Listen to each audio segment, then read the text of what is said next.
Hi boys and girls, welcome back to GDB Guitar Tuition. I hope you're enjoying the lesson. I'm Gary Brown and I'm here to teach you what I thought I'd do a little lesson on bar chords today.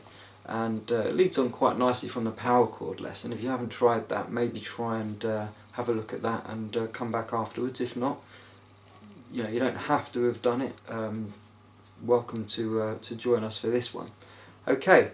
What we're going to do, the first bar chord we usually learn is an E-shape bar chord.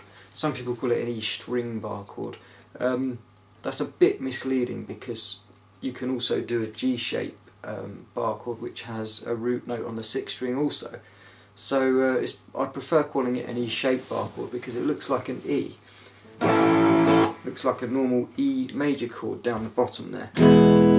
That's the shape of it. Okay, so what we're going to do, we're going to play an E major chord. Now I'm assuming you know an E major chord. If you don't, the frets are 2nd fret 5th string with the 2nd finger, 2nd fret 4th string with the 3rd finger, and the 1st fret of the 3rd string with the 1st finger. Okay, and you play all the strings. Okay, now what I want you to do is play it so that you can leave your 1st finger free. Okay, you're going to need this 1st finger, so you need to leave it free. So you need to play that E major chord without the 1st finger, okay?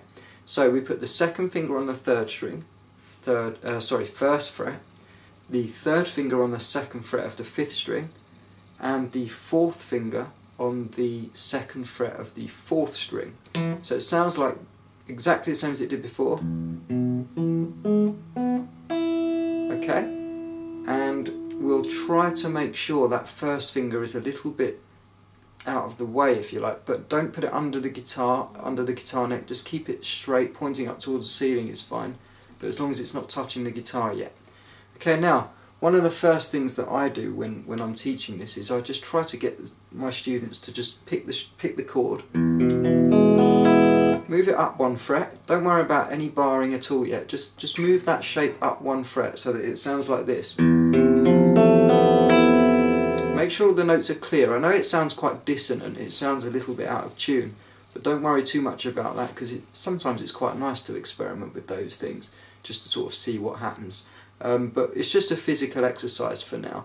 So let's do that again. So we're going to go from E at the bottom or the 1st fret. Then we're going to move it up 1 fret and do the same thing again. Then we're going to move it up 1 more fret.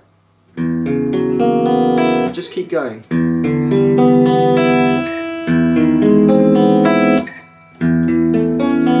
That one sounds quite nice because it's almost in tune. Well, it is in tune actually. It's an A add 9 if you like. Just keep going. I'm on the 8th fret now. My 2nd finger's on the 8th fret. Notice my 1st finger's still quite straight. Just practice moving it around, moving it up.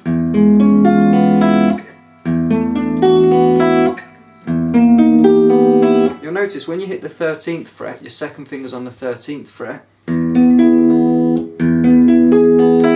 It sounds nice because you've come up through the octave, so you're actually playing an E chord again, but just a different voicing, so it's a different octave. So it sounds quite nice. You could almost write a song there, couldn't you? Mess around with it, okay? It's all music and it's all relevant, and just have fun with it. Okay, so that should have got you used to playing the E major chord with the, in inverted commas, wrong fingers, or leaving the 1st finger free.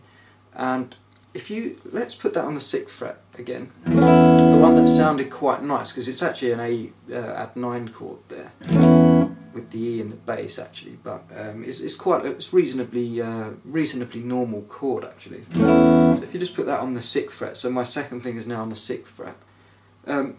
Let's think about what we're going to do with this 1st finger now. It actually needs to cover. People call it barring across all the strings. It's kind of true, but it's not really being used for 3 notes that your fingers are covering already. The strings 5, 4 and 3 are actually being taken care of by these other fingers anyway. So it's not particularly accurate to call it that you're barring all 6 strings, and many teachers will teach you to bar all the strings first. I'm not sure if that's particularly, I haven't found that in my experience to be the best way of teaching this. The best way I think is to do it with the E shape with the wrong fingers like we're doing now. Stick it on the 6th fret, and use the first finger to bar strings 1 and 2 and 6. Now I know that sounds kind of strange because you are still barring the others, you're still touching the other strings, you're not avoiding any strings with the first finger. But if you think of it in terms of you're only really needing to bar 3 strings, I think it's helpful, and people seem to be able to digest that more, and I hope that helps you in the same way. So my first finger is barring the 5th fret, but make sure the 6th string is really clean. You're getting that 5th fret of the 6th string really nicely, and also make sure the 5th fret of the strings 1 and 2 are really clear as well. Okay? So make sure that they're really clear, otherwise it sounds like that. And you may well get that for a while, but don't worry because it will come with practice. So that's your first bar chord. That's an E-shaped bar chord. Now, it may take a while, as I say, to get that really clear, but persevere with it. You are allowed to move your first finger up and down like I am now, because you'll find that it might not work there, but it works if you move it up slightly, because the creases in your finger will kind of vary obviously from person to person, and if there's a string sitting in the crease of your finger, you're probably not going to get enough pressure on it. So make sure you move along the guitar fret and sort of up and down on the guitar fret, I should say, so that you can kind of find where it works for you. There's no sort of magic place where it will work, you just need to find it and just adjust it. Okay? Now, the other thing is you are kind of allowed to rock onto the outside of your first finger if you want to. There's nothing really wrong with that, and some people haven't got their finger completely straight, they kind of bend it slightly round. That's fine, as long as you make sure the wrist isn't too bent like this. That's bad for your wrist, so you need to make sure it's kind of reasonably straight. Easiest way to do that is to pick up the neck of the guitar a little bit more, and it kind of forces your wrist to be a little bit more straight. Just be aware of it, don't be paranoid about it, but just be aware of it, because you can damage your wrist a little bit if you're doing that all the time. If you did that for an hour a day when you're practicing, it's probably going to hurt by the weekend. So, okay, now the bar chord itself, the best thing to do with it, practice it on the 5th fret, practice it on the 6th fret, go to the 10th fret. Obviously the frets are smaller up high, so it's quite challenging sometimes to fit all your fingers in. If you've got big fingers, I've got tiny fingers, so I'm kind of lucky in a way there. If you've got big fingers, you might have to just practice a bit more on that and just make sure it's all clear. Okay, also another extremity down here on the first fret, it can be quite challenging there as well.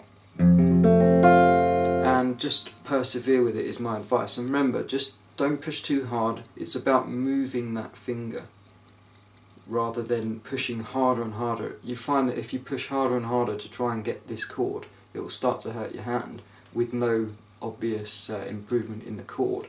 So it's best to actually just try and move the finger just slightly up and down, and that should help. I hope that's helped overall.